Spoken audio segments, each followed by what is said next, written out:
নমস্কার।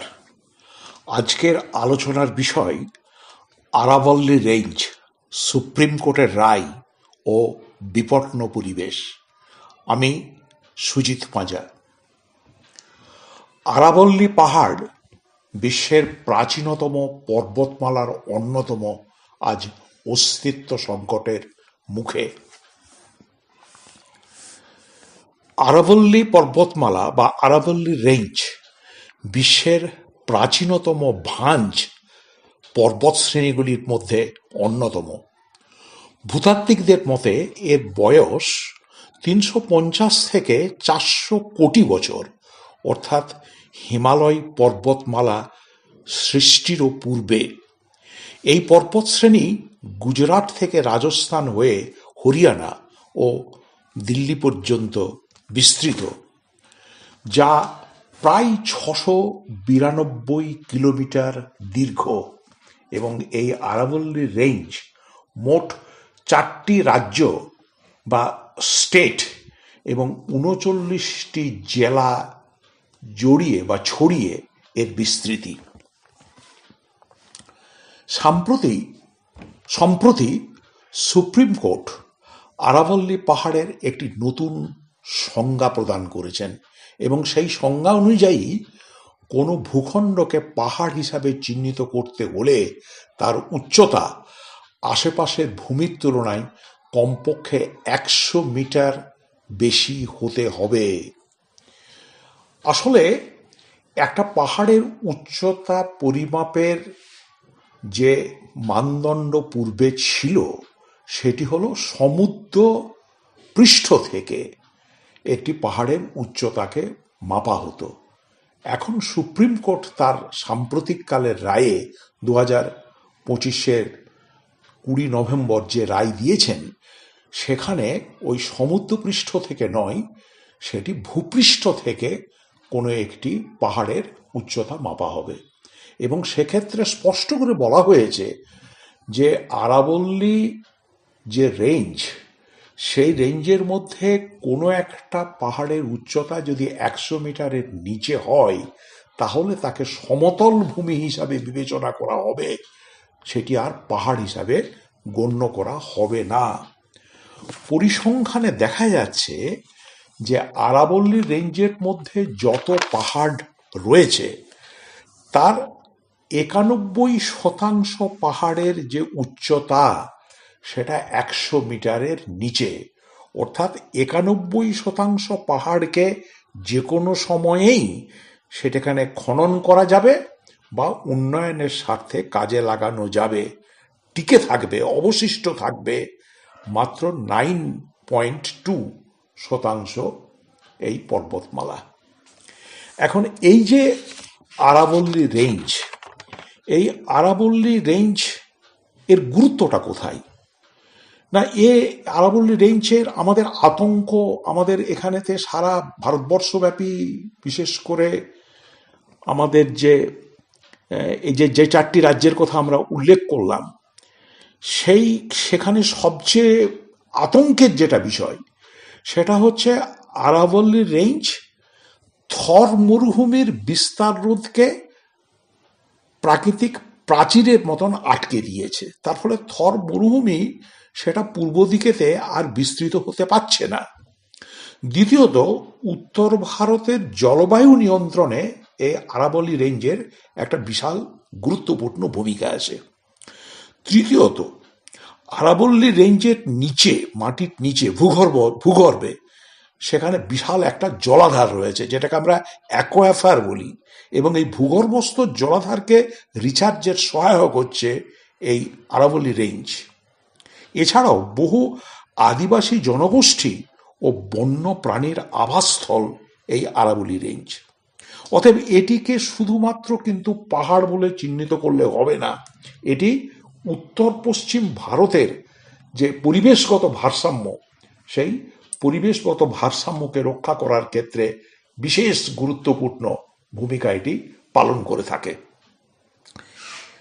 এই আরাবল্লী রেঞ্জের যে খনন কার্য বা যারা মাফিয়া, যারা পাহাড় মাফিয়া, যারা ভূমি মাফিয়া, তারা কিন্তু গোপনে এই ধরনের খনন কার্য এর আগে থেকেই শুরু করেছে, এবং সেখানে ইতিপূর্বে সুপ্রিম কোর্টও কিন্তু স্পষ্টভাবে এই আরাবলী রেঞ্জকে রক্ষা করার জন্য ইতিবাচক ভূমিকা গ্রহণ করেছিল।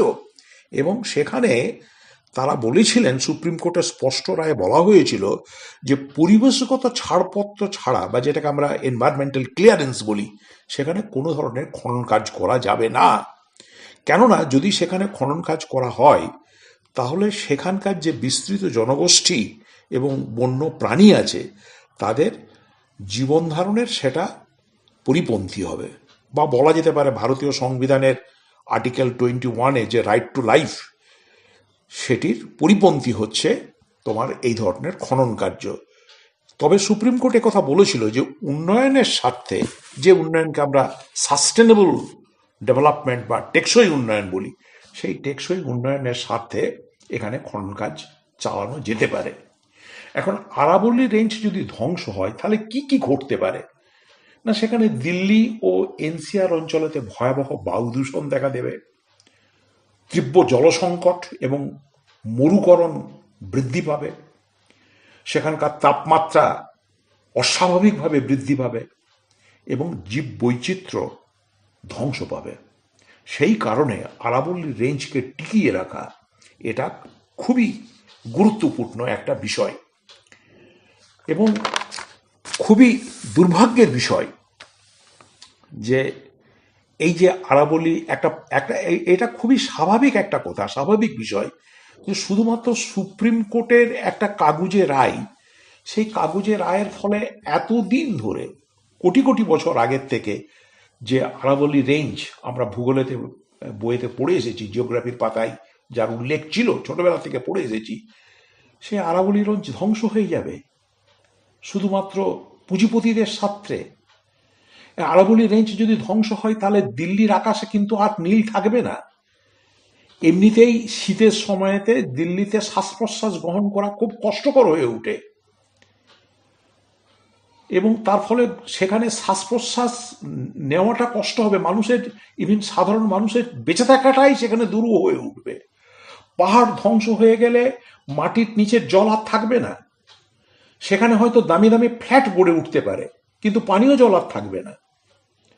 অ্যাকচুয়ালি আরাবল্লী রেঞ্জের যেটা সবচেয়ে গুরুত্বপূর্ণ অংশ, যেটা আমার আগেই বলা উচিত ছিল, হঠাৎ করে আরাবল্লী রেঞ্জকে ভেঙে ফেলার প্রয়োজনটা কি হলো? সত্যি কি উন্নয়নের স্বার্থে? না, তা কিন্তু নয়। এখানে সরকারের সাথে পুঁজিপতিদের, শিল্পপতিদের একটা চুক্তি। তার ফলে কি ঘটতে পারে না, এই আরাবল্লী রেঞ্জকে মাটির এখানেতে ওই পাহাড়ের যে এলাকা, এখানে দামি পাথর আছে, এই পাথরগুলো কংক্রিট পাথর, রাস্তাঘাট নির্মাণ হতে পারে, পাথর দিয়ে বাড়িঘর তৈরি হবে, সেখানেতে সুস্বাদু জল আছে, এবং সেখানে প্রচুর খনিজ সম্পদ রয়েছে, মূল্যবান সম্পদ, খনিজ সম্পদ। এগুলো ব্যবসায়িক স্বার্থে কাজে লাগতে পারে। সেই কারণে আরাবল্লী রেঞ্জকে ধ্বংস করো এবং তথাকথিত সকল্ট যে উন্নয়ন বা ডেভেলপমেন্ট তার কাজে লাগাও। এটা কি ধরনের ডেভেলপমেন্ট? আমরা তো এই ডেভেলপমেন্ট সত্যি চাইনি, কারণ এখানেতে 4টে রাজ্য জড়িত রয়েছে, দিল্লি, রাজস্থান, হরিয়ানা, গুজরাট এবং 39টা জেলা। এটা গুরুত্বপূর্ণ একটা পরিবেশগত অঞ্চল, এটাকে আমরা চাইছি এটাকে একটা গুরুত্বপূর্ণ পরিবেশগত অঞ্চল বলে কেন্দ্র সরকার ঘোষণা করুক, এবং এই এলাকাতে সব ধরনের খনন কাজ সেখানেতে অবিলম্বে বন্ধ করুক। এটা কি ঘটলো? এটা ঘটলো দেশের প্রাচীনতম একটা পর্বতমালা তার মৃত্যুদণ্ড ঘোষণা করলো আমাদের সর্বোচ্চ ভারতীয় আদালত। উন্নয়নের নামে মালিকদের মুনাফার স্বার্থে সর্বনাশা পাহাড়, জঙ্গল, নদী ধ্বংস হয়ে যাচ্ছে। আমরা যদি এর বিরুদ্ধে লাগাম টানতে না পারি, কিংবা আমরা যদি নীরব থাকি, তাহলে তার সুদূর প্রসারী কুফল কিন্তু আমাদের সকলকেই ভুগতে হবে। সেই জন্য আহ্বান জানাচ্ছি, আসুন আমরা সকলে মিলে তা আওয়াজ তুলি, সেভ